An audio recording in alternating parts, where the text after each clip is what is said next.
And welcome, ladies and gentlemen, to the broadcast. I'm the Idea PC, joined here by Rude Dude One on the casting desk, and here we are lined up for our Upsurge minor league matchup. Omega Gaming Ice taking on Striking Vipers here in the last and final week of the regular season of the UML. Rude Dude, welcome back, and good to see you again, my friend. You too. Thanks for bringing us in there. Super nice and super excited to get this game under the way. The final week of the regular season always brings a certain element of hype to it. This game having a few small implications into which teams will make it to playoffs. At the minute, Omega Gaming Ice are locked for playoffs, but with a win here, they might be able to steal away a second seed, which will mean that there is a chance that they can get the double elimination in the playoff format as opposed to just a single elimination should they end third seed. And on the side of Vipers here, they're trying to fight to keep themselves in the final spot to get into the playoffs. So definitely something to fight for both teams here. Absolutely is indeed. And as we're loading up into the draft here, we do already see the Varus getting picked up here for the side of Omega Gaming Ice and Striking Vipers picking up the Ezreal, the 80 carries that have been tried and true. You have the holy trinity there of Varus, Ezreal, and Aphelios that we are seeing in almost every single game. Uh, and obviously two of those now picked up here. I'm kind of interested to see exactly how the nerfs towards Ezreal's arcane shift are going to impact him on 10.14. I think that'll be interesting to see. They are increasing the cooldown on that. But overall, I am a little skeptical to see if it's going to really do much. Yeah, because obviously with Ezreal, the just hitting of abilities gives you enough cooldown reduction to make it so that late game you can be dashing around on near enough 5 or 6 second cooldown if you're proficient enough with your skill shots. So definitely going to be looking for a few more nerfs to come his way, maybe to bring him in line, or maybe these are the nerfs that he needs. We'll have to wait and see. Or more rounding the comps there, we have got both supports and both bot lanes picked up, presumably here. And then also we've got the Ornn versus Mordekaiser on the top side matchup for Ice and Vipers here. Gonna see Mordekaiser played into this Ornn, which is sort of a counter pick. As soon as we reach that level 6 mark, the Death Realm can be used to interrupt the Forge God calling. You call them into the Death Realm, and then the second part of the Ornn Horn is unable to be activated as you're in a different dimension. But definitely a skill matchup on the top side, the early laning phase at least. So we'll have to wait and see which of these two top laners can get the better of one another as we go into this second ban phase right now. Absolutely. And I'm so glad to see Omega Gaming Ice here drafting themselves a counter into the Ornn. You want to be able to beat that Ornn down early. You don't want him to be able to have that level up. You want to try and delay it, I guess is what I'm trying to say there, Rude Dude. You want to try and delay that Ornn from hitting level 14, 15 and getting that late game as soon as possible. The last ban coming in here, though, for the side of Striking Vipers is the Kayn. So we are seeing that jungle focus a little bit here in the draft on the second half of ban phase here for both teams. Obviously, no jungler yet picked up for Omega Gaming Ice or Striking Vipers here. So I'm expecting Vipers to probably pick up the jungler here and then save the mid pick for Pure Genesis for the counter. Yeah, very standard draft procedure is you want to save that R5 pick for something to counter, and normally we'll see it in the mid lane. But with that Veigar pickup, it does suggest that they maybe want something a little bit spicy to come out of the jungle, maybe a little niche pick that we've not seen, and maybe there'll be something waiting around the corner on the Vipers jungle side because as we mentioned, as you'd mentioned, idea, you want to save typically that counter pick for mid lane, but feeling that Veigar is a safe blind pick, they're going to take that happily and maybe see a good counter from Omega given they had the advantage. They've opted for the Cassiopeia now into the Veigar, so nice matchup there for Ice. And with 20 seconds running down on the clock, both teams yet to pick a jungler. Here indeed, and just looking at this the Striking Vipers team composition here, we do see the Ornn, the Vigrant, and the Ezreal being picked up. All of these champions scale very, very well into the late game. They also have some decent mid-game power spikes as well. So being able to see these picks come through, I'm expecting Vipers to take a pretty slow early game here. I don't expect them to be fighting quite often. You want this composition to kind of just scale up and be more powerful as the game goes on. And being able to wait that out definitely does uh, put the scale maybe a little bit into their favors as long as they are not able to get dominated and decimated in the early game. And Omega Gaming Ice, we've seen them time and time again really run teams through the gauntlet in the early game. So it's gonna be interesting to see exactly how the Striking Vipers are going to be able to mitigate some of that here. We do see the jungle Volibear getting picked up here for Striking Vipers.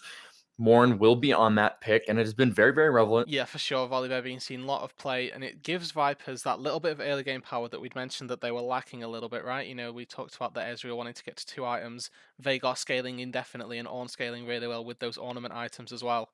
So that Volibear jungle will just try and coax them through the early game, make it a little bit easier for them to reach their power spikes, reach those thresholds of power for them to try and get into the later stages of this game. And with all that being said, we're going to be moving on over into the client draft here. Omega Gaming Ice, they have this composition now. I think they've got some great team fight potential. You have Kindred there with the ultimate that's able to come down and be able to deny, some of that pick potential that might come out here from the Volibear pick. Cassiopeia, obviously with the Petrifying Gaze, can really lock up some of these members. Volibear being a champion that just kind of wants to run right at you. It's really easy to get that Petrifying Gaze off on that champion and kind of deny some of that early engage. And then also, obviously, the huge teamfight ultimates coming out of the Lulu. Varus there being able to throw out the Chain of Corruptions to be able to get those picks that they need, I think is definitely going to be awesome here. So, seeing if Omega can really have a strong early game, transition that into a team fighting mid game to be able to deny some of the power spikes that will come out of Vipers from the mid to late game, I think is going to be absolutely crucial here. Yeah, and we talked about how Vipers scale well into the late game, but we really can't discredit how well Omega scale into the late game. Kindred still has scaling marks with just his passive, so he's going to scale up nicely into the late game, provided as soon as he gets those 4 stacks that he's able to translate those into kills. That extra range going to be invaluable for him. Cassiopeia really does scale very well, as does, of course, the AD carry here, Varus. Poke build or on hit build, either or, he's going to be able to be dishing out either a lot of poke or a lot of sustained damage for ice. So it really is going to be a execution style game where we see which teams can play to their team fight style comp better, and gonna be seeing hopefully some death balls, some big 5v5 team fights, and hopefully a lot of action to get casted for you guys. Absolutely, indeed, there. And, we're starting to wind down here on the in-game draft, just a few more picks going through. And as we get closer and closer to that spectator delay for competitive integrity, again, ladies and gentlemen, I just want to thank you all for joining us here on the stream today. Very happy to have you all. And very excited to continue to cast these games as we move off into the playoff schedule. But overall, with all that being said, we're going to throw it to a quick advertisement break from our sponsors. And thank you to those sponsors very much for being able to support not only the broadcast, but also the team and Omega Gaming Esports as a whole. Again, I'm Rune Dude, I'm Idea PC, joined by Rude Dude on the desk. And we will be right back after this advertisement break.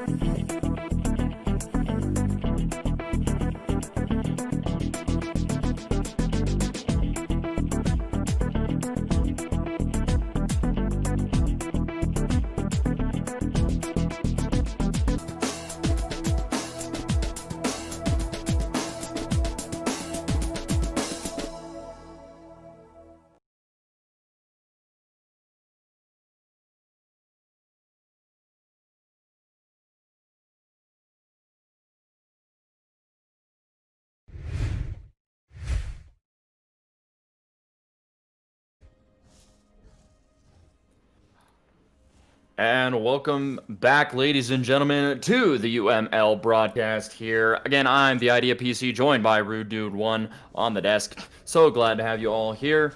And yeah, we're getting ready for this matchup, last one of the regular season. Can I take a minute to make sure we're at the same point again? Because I forgot to tell us to unpause anywhere. So, without any delays, I've paused at 30 seconds. If you get yourself there for me, I do apologise everybody at home. That's entirely my bad, but we are, just so that we get the best cast for you guys, want to obviously have both casters watching the same thing at the same time. Right, I am there. Okay, great stuff. 3, 2, 1. And there we go. See, early at this level 1, both teams at a little 5-point line of scrimmage that we like to see. Kindred here, Supermark, going to be looking a little bit more aggressive. Onto Morn on this volley bear. Yep, looking for something here. And, just taking a look, we do have Pure Genesis here on the Vigar with Electrocute, which I think is really, really interesting. We don't see a whole lot of Electrocute Vigar. So I guess we have a little bit of a treat for ourselves here today. No Super Soaker with the Glacial Augment for us right now, but we do have Waffle Wheel on the Varus. He has opted for the lethal tempo, so I am expecting us to see the more traditional 80 carry build here on the Varus, as opposed to the poke version that we've all become so accustomed to. And part of that, I do believe, is the fact that they do have the Ornn and the Volley Bear, two of these really beefy big boys there on the front line that they're going to want to be able to whittle down here a little easier. And drafting, this Varus with the traditional 80 carry build will allow them to do that. Yeah, exactly. Going to offer themselves more or less 3 forms of sustained DPS versus all of these tanks, which is really what you need. You've got Leona as well as the Volley Bear and Ornn. See a little kerfuffle up on the top side with Koros early on, though. Have some trading going back on between Koros and Goo on you here. Gonna knock that Ornn to about 50% HP there. Gonna get himself some control over that lane here early on. So interesting to see that now. And, again, the Ornn doesn't always have the easiest time into Mordekaiser, so I am expecting Koros to be able to get some, priority in this lane. But we'll have to wait and see how that one turns out. Yeah, it really will, because obviously Ornn needing to walk up to get those last hits the majority of time, being the melee champion, makes it really easy for the Obliterate from Mordekaiser to connect.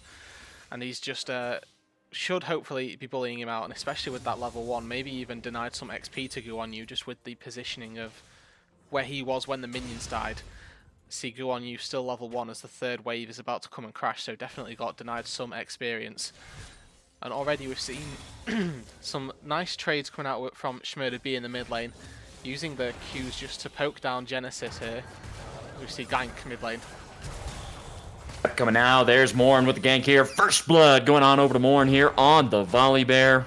Able to slap himself up. And that's going to be the snake falling here. Schmurda B going to give first blood on over to the jungler here for striking Viper. That's exactly what you want to see here.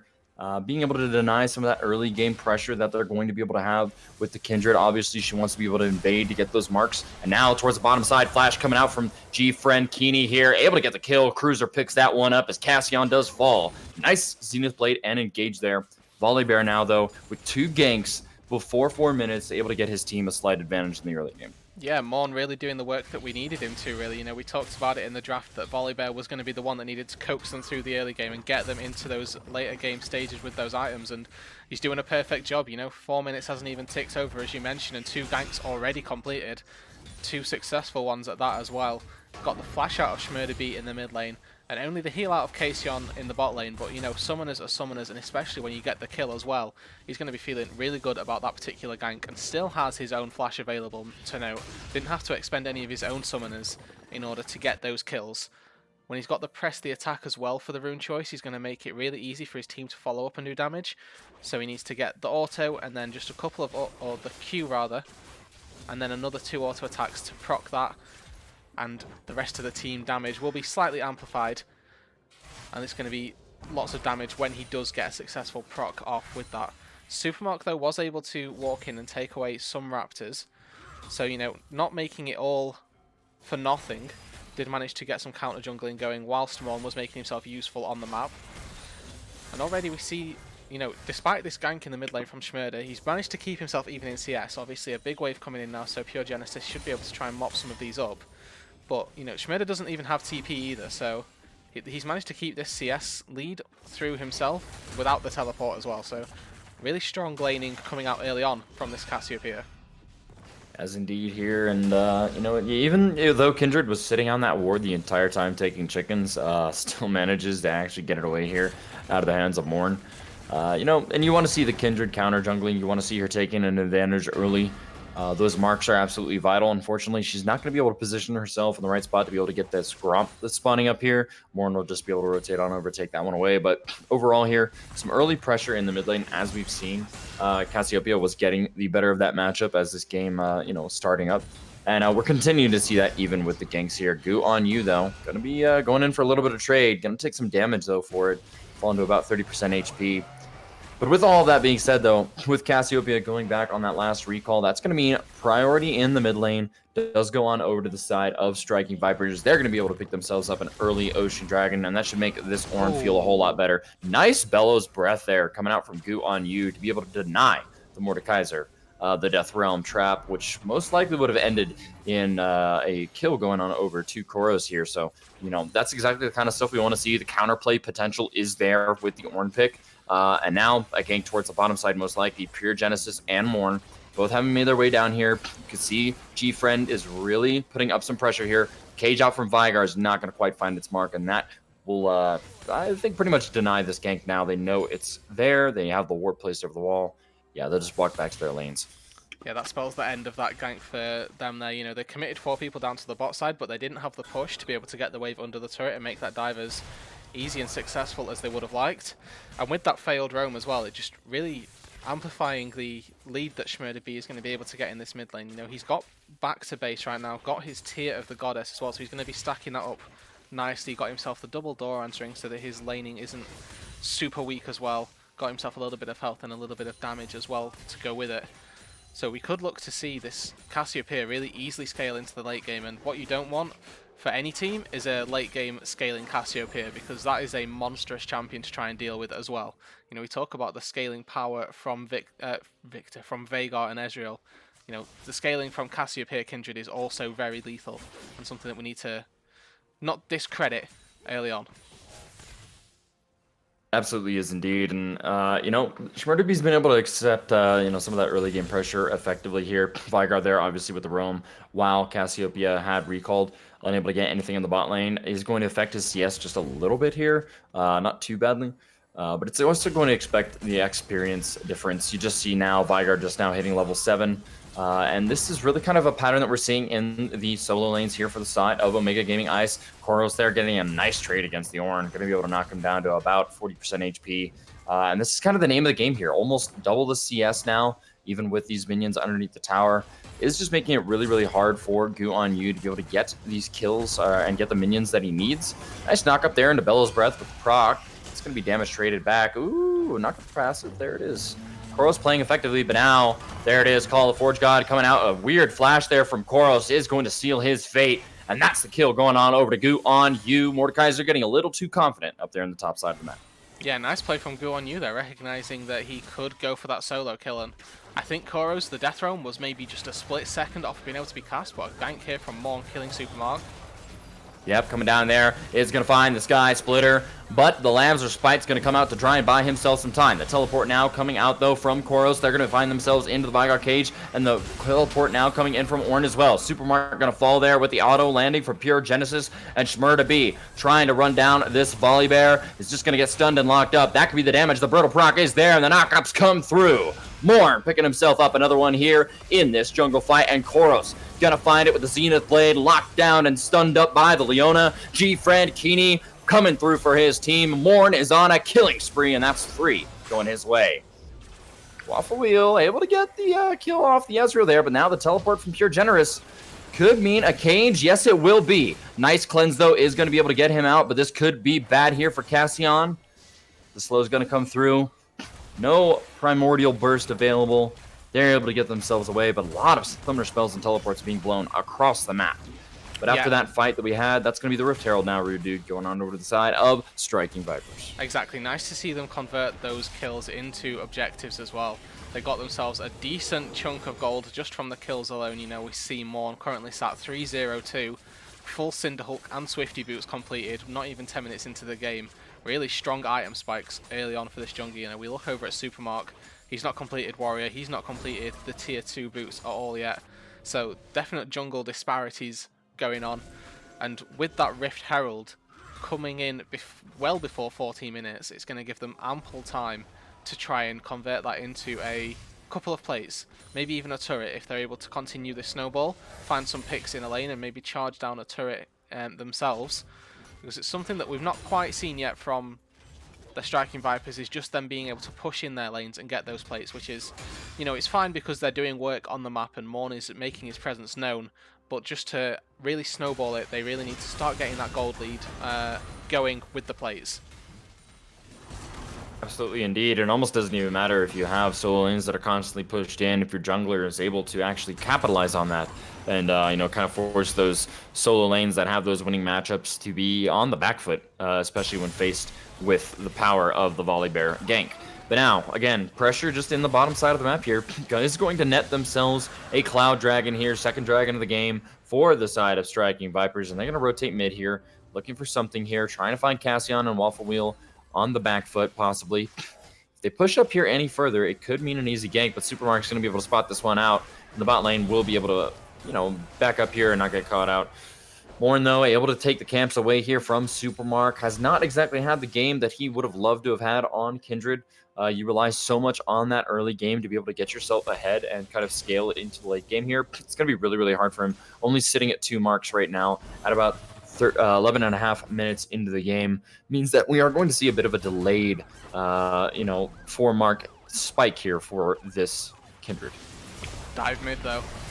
Yep, there it is. Zenith Blade, though, landing nicely on a Waffle Wheel, but the Cleanse will be able to get him out of that one. The Ramsor Spike going to come down here. The damage coming through. Morn in some danger here now. It's not going to be enough. There's the kill going on over. That's 1 for 1 so far in this trite. But Smurda B now coming up here. Zenith Blade going to land, but it's not going to be able to get him to safety as the Twin Fangs come out. Cassiopeia picks herself up kill. Waffle Wheel now stuck in the cage. Not going to be able to chase down the kills in the mid lane. And that's going to be overall a 2 for 1 trade here in favor of good old Omega Gaming Ice here. Koros just going back and forth with the Ornn up towards the top side. Nice Bell's Breath there again coming out from Goo on you, but yeah, it'll be enough. He'll be able to get away, back up off that one. I do not suspect the turret dive will come in. Maybe a little bit early of a pop of the Indestructible. It's just going to pop it up for some health here. Ornn just really playing this matchup well. It could have gone a lot worse for him, but he has played effectively around the cooldown of the Bellows Breath to be able to ensure that the Mordekaiser is not getting the kind of CC and displacement on the Ornn. Yeah, Koros and Goo on you here playing a really big game of chicken just in that little fight right there, because Koros didn't want to pop the Death Realm in case he could maybe counter the Ornn coming through to, neutralize that, but then as soon as he decided to get a kill threat, but unfortunately stalled long enough for the Bellows Breath to be back up off of cooldown and made it so that he was unable to get either the kill or the disengage on the ulti. So a little bit unfortunate for Koros here. Needs to look into tightening those timings up a little bit more, becoming maybe a little bit more decisive with his engages. But you mentioned it clearly that Guan Yu has done really nicely here, just neutralizing this Mordekaiser top lane, not letting it snowball to the point of being a really big threat. Still has a 20 CS deficit in this top side, but he's feeling really good about where he is. Ornn is going to be really strong in this game. As we see, Casion just gets absolutely deleted there from the power the Primordial Burst just coming right out there. Kind of impressive, honestly. And Striking Vipers playing a very, very effective early game here, able to drop the Herald there, picking up the plates off of the mid tower. It's going to be within striking distance to be able to take it out here. And overall, I mean, they've done themselves well. They may have a CS disadvantage in every single lane, except, well, about jungle, yeah, about even. But overall, they've just done themselves really, really well. Being able to kind of deal with the Kindred, not really leaving themselves open for gank opportunities, and playing well around vision. Yeah, they definitely are, and that is something that you can, maybe engaged here, but it looks like G-Friend is just going to walk it out.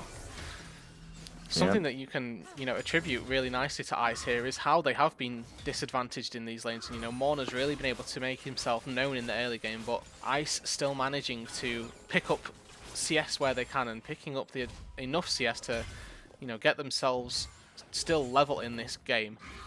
Only a 400 gold lead right now with a kill score this tight, or this sort of one-sided in the early game. That's sort of 1,200 gold extra going one way towards Striking Vipers, and with the CS that Waffle Wheel particularly has been able to get, is keeping them level in this game. He's actually managed to get himself a 600 gold bounty with the 300 gold on top of 300 for the kill.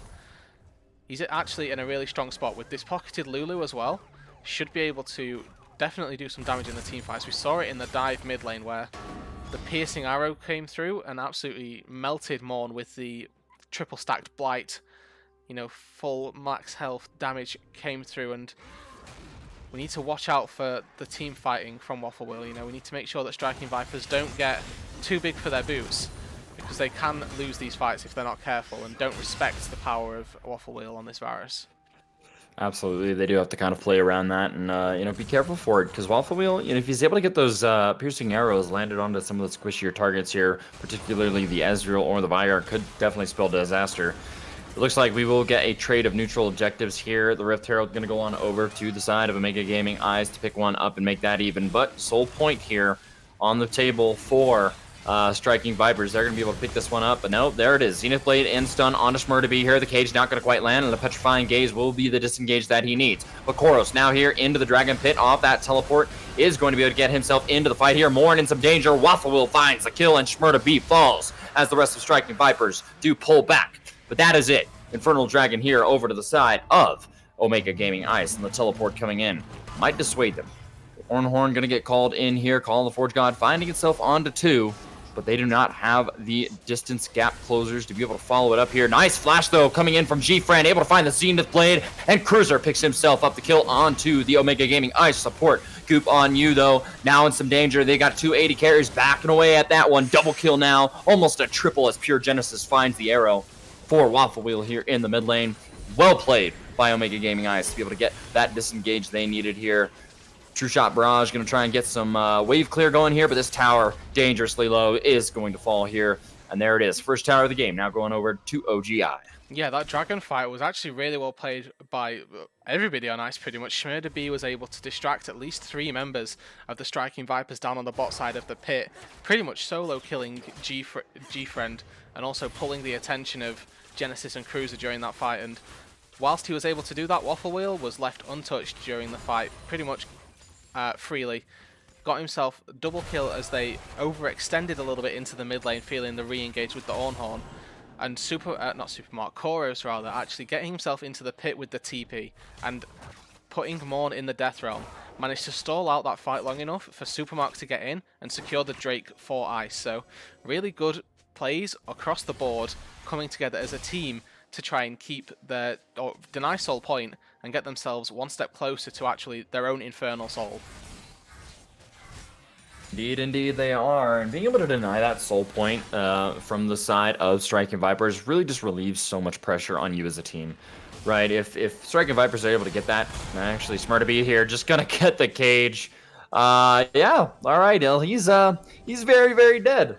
Cage lands, full Vigar combo comes out, and at 18.5 minutes, that's enough damage coming out from the Vigar to just be able to solo Shmur to be here. Unfortunately, the Archangel staff there, not completed into the Seraph's Embrace, is not going to be able to provide him the shield that he needs to kind of defend himself against some of that. Cleanse was also on cooldown, so very, very easy kind of switch and bait there for Pure Genesis to be able to pick that one up. But as I was saying before, you know, that Infernal Dragon going on over to the side of OGI here in this game relieves a lot of the pressure that comes on their team from denying Striking Vipers the kind of scaling potential of a Infernal Soul in this game already, with the added AP and AD percentage that Dragon will give you. Really, really effective on things like the Ezreal, the Vigar. You know, as this game continues to progress, can be kind of devastating really to deal with, because they have no true frontline tank to be able to defend themselves properly from that kind of poke. So, you know, being able to deny at least the first Infernal, definitely crucial. And now a little bit of trading going on here up towards the top side of the map. That's going to be the Death Realm, and Supermark and the rest of the gang are here. They're ready to be able to find this Ornn as he pops out of the Death Realm. Indestructible still available. There it is. Koros picking himself up the kill. No assist going on over to Supermark there. Needed. That's going to be the mid lane tower now, falling here for the side of OGI as they opt in for the kill up towards the top side of the map. Even tower score here, and a little bit of gold in the pockets of this Mordekaiser. Yeah, actually, that's exactly what we talked about. Koros needing to be more decisive on his engages and picking when he wants to take the fight. You know, gets initial engage, decides, yes, this is a good one for me, pops the Death Realm, takes Gu on you on into the 1v1, and even with the Call of the Forge God coming through, Koros was much stronger, has the completed Liandry's now. Merc Treads as well is going to be negating quite a bit of Ornn's damage, because he does primarily magical damage when you see the Bellows Breath and the Orn Horn come through. So really nice committal, nice engage from Koros, and obviously good from the rest of Ice to be there just in case it was going sour, but in the end wasn't needed. And they do translate that kill into actually some bot lane pressure, and it actually looks like the turrets are going to be answered here. So one turret, tier 1's top and bot going down respectively for either side. Schmurda B quite happy just sat here down in this bot side trying to farm it up against whoever comes. You know, we saw it against Genesis where, you know, if you get caged, he really is in some danger. You talked about the Seraph's Embrace not being completed. It is now, so he's going to have a little bit more safety in this lane when if he does end up going up against Genesis or anyone he faces for that matter. And I do want to talk a little bit about Genesis's build path here, because we talked about it how we weren't going to see the Super Soaker build. And I'm actually quite happy that we aren't, because if we look at the side of Striking Vipers in general, you know, there's a lot of CC on their team. They don't need the catch potential from Spooky Ghost or from GLP, because they've got the Orn Horn engaged, they've got Solar Flare, and they've got a lot of long range engaged themselves. So good to see a pure damage execution, and that is what got the kill in the end. But there is a Drake about to be taken here. Yep, all 5 members now from Striking Vipers, though, have arrived. Mordekaiser with the teleport onto the backside of here will be stopped by the Hydar Cage. The smite cannot come through because the dragon's in the realm, and that's the dragon going on over. Supermark finds his mark and picks it up, and that's a winning team fight here for OGI. Double kill here for the Mordekaiser off the back of that teleport. Cruiser in some danger here, has to flash forward out. Coral's going to back up off that one, take some turret shots for his time. But in total, 3-for-0 trade and wonderfully executed team fight here from OGI as they march their way on over to the Baron. Yeah, Morn down, and they've got Bulk on Waffle Wheel. Schmurda B still alive. Rageblade as well on Waffle Wheel. They're going to melt through this Baron. There's going to be no congestion given the jungler is dead. And Supermark there in that Drake fight, flashing in to get the Lamb's Respite down, meaning that the dragon couldn't get killed by the smite from Morn, was actually clutch. He flashed in and, you know, prevented that Drake from being smited down. Koros also death realming that Morn, once again denying the smite when they came out of the death realm, so it was super free for Supermark. It's going to actually be really difficult. If Ice continue to execute on these neutral objectives the way they have been, there's actually just no way for Striking Vipers to get anywhere near an objective, or at least take it successfully.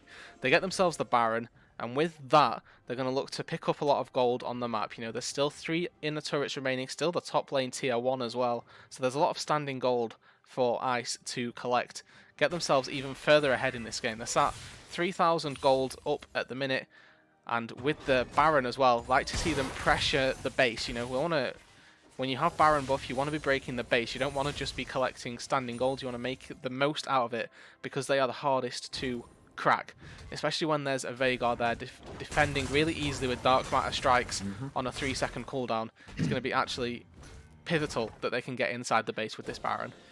It will absolutely be here, and you see the 1-3-1 composition now coming out from OGI. Mordekaiser in the bot lane. Cassiopeia going to be able to get this top turret down for sure. No answer yet from the side of Striking Vipers, but now Supermark finds himself a little bit caught out there. Going to find the cage. The Lambs are spites and will not be enough. And that's going to be the kill. Going on over to the side of Striking Vipers, it's really going to affect their ability to continue this siege. You know, it does make it just that much harder, because now they have the extra body to be able to rotate to the sideways and try and find and generate picks here. But Volibear is still kind of hanging around here towards the mid lane. 4-1 composition here for the side of Striking Vipers will be effective enough. But now Volibear coming in and collapsing onto Cassian and Waffle Wheel. The chain corruption will not land, and there's the Zenith Blade onto Cassian. This is looking dangerous here, but they're able to trade the kill. Varus is just that far ahead. But Cruiser here is going to find his kill. Polymorph down, and the Lulu actually picking it up here. Double kill now for the support of OGI. They're able to turn that one around in the mid lane just because this Varus is so dang gone far ahead. He's got the Remnant's Hurricane, the Ginsu's Rage Blade, and the board completed, and he absolutely shreds through this front line of Striking Vipers. Yeah, you know, 3 for 2 all told, given that Supermark went down to begin with, but you know, when they re-engage that, they take down Waffle Wheel obviously, but they lose 3 people for it. You know, that's so just not what you want to happen when you take that re-engage. And you mentioned it, that this Varus, he was effectively 3 items versus a Morn who went for a 24-second, so doesn't actually have any resists to his name. Has the Cinder Hulk for tankiness, but the percent health that Waffle Wheel is able to deal with Blight and also just Blade of the Ruin King Shred, he was getting melted during that team fight, and it really just wasn't even close. We talk about the true frontline that they've got with Goo for You, but if Goo on You is not in the team fight, then there's nothing stopping Waffle Wheel cutting through the team themselves, and he's in a really nice spot. Now got the QSS as well on top of the cleanse, so when both of those are up in tandem, it's going to be really difficult to lock him down and keep him alive. And we just see Ornament upgrade coming through here. Pure Genesis now, Rabadon's Death Crown built in. Be interesting to see actually. Let's just have a quick gander, see the AP. Currently sat at 764, so not the AP 1000 AP Vigar one-shots that we will be looking for, but you know, we saw it earlier on. Definitely doing enough damage to get one-shots down if he can find the correct target and the correct combo. He is absolutely indeed here. And right now, you know, Striking Viper is doing themselves a decent job of being able to hold on. The base itself has not been cracked. They still do have all of their inhibitor towers up, which is good, right? They're able to survive that first Baron push. And we do actually, though, have a dragon getting ready to spawn here on Summoner's Rift. That'll be up in about 20 seconds here. So both of these teams looking and vying for control over the river right now. Both supports there stocked up on wards, ready to go. Trying to get themselves an established vision. Mordekaiser, though, going to opt in for the split push up towards the top side of the map, has the teleport available, and somebody is going to have to either answer that or give up that inhibitor and inhibitor tower. It looks like that might just be the call that Striking Vipers is going to make. No, Mordekaiser now teleporting in, trying to find some picks here. Ooh, a nice petrifying gaze, going to get the slows down and the ground. G-Friend Keeney gonna be in some danger here, but a huge true shot barrage does find its mark across 5 members of OGI. The health bar's still not low enough, though, with the Lamb's Respite healing coming in. Vigar Cage going to find Shmur to be a little caught out here. Will use the cleanse to be able to get himself to safety, and there it is. Dragon going on over to the side of OGI. The re-engage coming through. Ornn and Ezreal will fall, and Koros is on a rampage. Ladies and gents, OGI picking themselves up the 3rd Infernal of this game. That is a lot of additional AP and AD when you're talking about 27 minutes into the game, where these carries have 3, almost 4 items.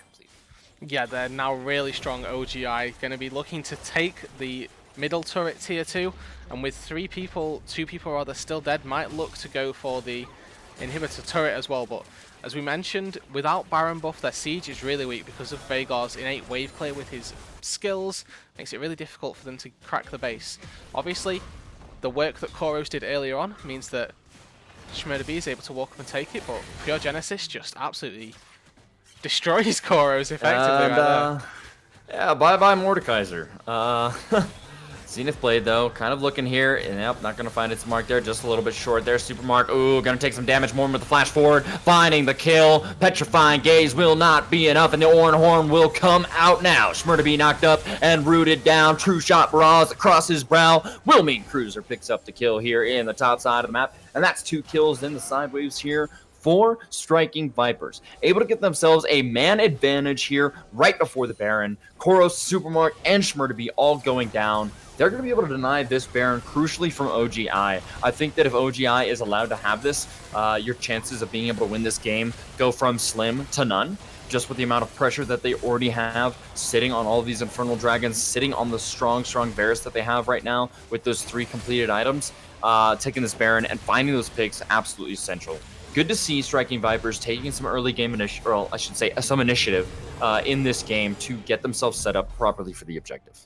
Yeah, and we talked about how it's going to be difficult for them to contest neutrals if they sit 5 versus 5, and what's the easiest way to do that is just kill the enemy team. You know, they catch out Koros in the bot lane getting greedy for the turret, catch out Supermark and Shmurda beat up on the top side trying to farm an inhibitor, and with that going down, you know, they now have pressure in the lanes. It makes sieging really difficult for OGI, and honestly, as long as OGI are able to keep the waves in check and don't get caught again, this is just going to probably end up being sort of 3.5 minutes of not a lot happening.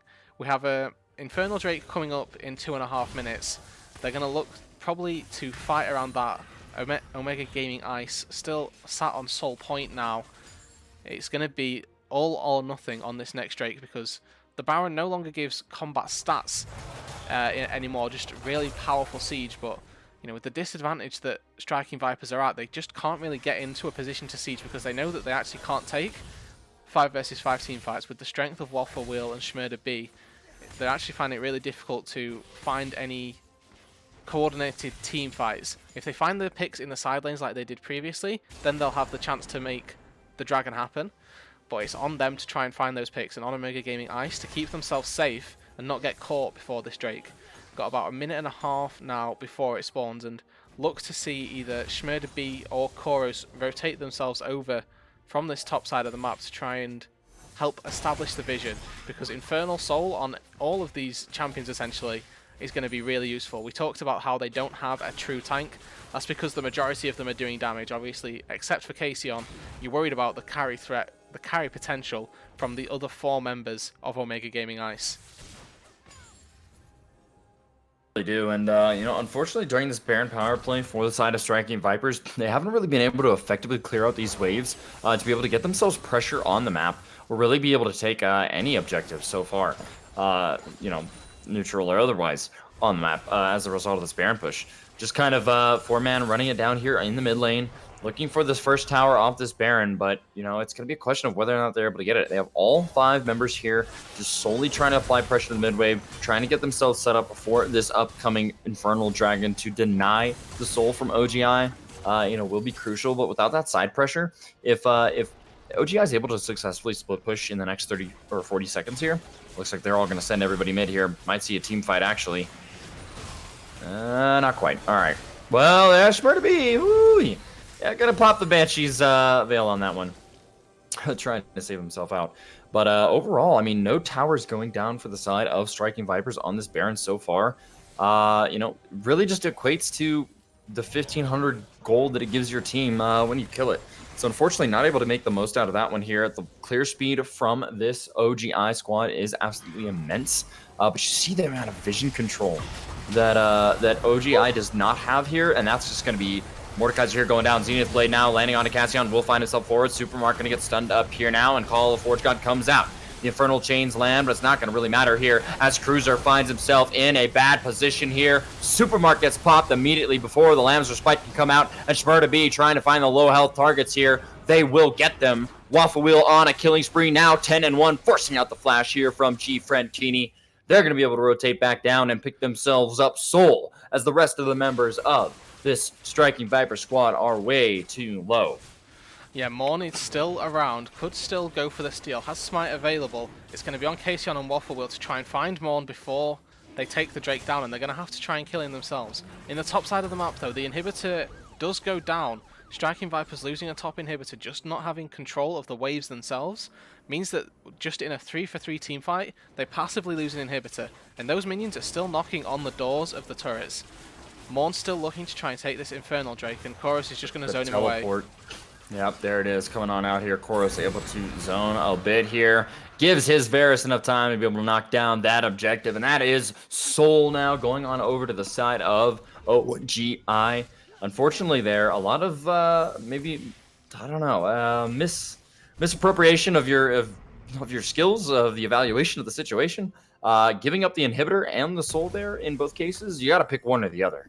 You know, unfortunately, we did not see a very hard engage there from Morn and G-Friend Keeney there. Maybe if they're both in that situation, if Keeney is able to go back, get his health, and come in, maybe they can take on that fight and look for the Smite steal. But unfortunately, they give away both kind of things that were on the table here. And OGI really didn't have to pay a price for it. No, they took a team fight and a sort of tipsy-topsy side of it, came out 3-for-3. Pure Genesis did fall in the end, and you know, Cruiser as well falling due to really nice play from Shmurda B in the front lines essentially. But now we've got 40 seconds on the Baron, Infernal Soul on the side of Ice. That's going to be a permanent buff as well, so they're just going to be able to poke away even easier than they were previously. This is a very strong 5-versus-5 comp, but Genesis might actually catch Koros here. Yeah, having to go golden there, but the Zenith Blade's going to land. Lambs Respite's going to keep him healthy enough to be able to survive, and the Death Realm comes out. Koros looking for something, but he's going to find himself in between 4 members here when he comes out of it. Not able to get the kill there, right? Because it comes down. Petrifying Gaze going to find the slows there. Pure Genesis does fall. Double kill now for this Mordekaiser, but he eventually gets found out. Supermark, though, dueling it out with Cruiser there. Gets stunned up, and Morn finds the kill. Credit. But tower dive coming in. Shmurda B running as fast as he can. Morn having to get himself out there. Wee woo on the volley bear. they're just kind of chilling here in the base now. One team fight now for OGI. They've got the minions in the base. They're going to be looking to take this one down. True Shot Barrage going to come through. They're not going to find anything there. Waffle Wheel just slapping away at that tower with the autos here. Coming on in. Has not the Chain of Corruptions, but does not need it. Schmurda B going to go golden there, deny the damage output. And this is looking like game here. OGI in game 1. Able to knock down this Nexus here and put themselves one game closer to victory in their series. Yeah, a really strong late game there from OGI, picking themselves up 4 consecutive Infernal Drakes to pick up the Infernal Soul, and you saw in that team fight right there in the end stages of the game, they're fighting in the corridor as well, means the Infernal Soul is going to spread from every member onto every member. 5 applications of that in a team fight. The Infernal Soul itself will have done so much damage done that without the fact that Waffle Wheel was fully completed items. Schmurda B had 4 himself. Ice got themselves to the late game and they managed to power through. Pure Genesis put up some good stats, put up some really good numbers and a valiant performance from him, but the issue that we found with Vhagar is he's only able to blow up one member, and when that one member is near the Kindred, near the Lulu, it makes it really difficult for Pure Genesis to get that pick, get that ability for your team, get that numbers advantage. You know, Lamb's Respite, Wild Growth makes it a lot more difficult, and unfortunately, they do lose the game. Ice take the first game, and 1-0 in this best of 3 series, looking to make it a swift 2-0 in this next game. Absolutely, indeed. And as we gear ourselves up to take you into Champion Select for game number 2, we're going to transition right on over into a short intermission here. Do not go anywhere. We will be right back after the break.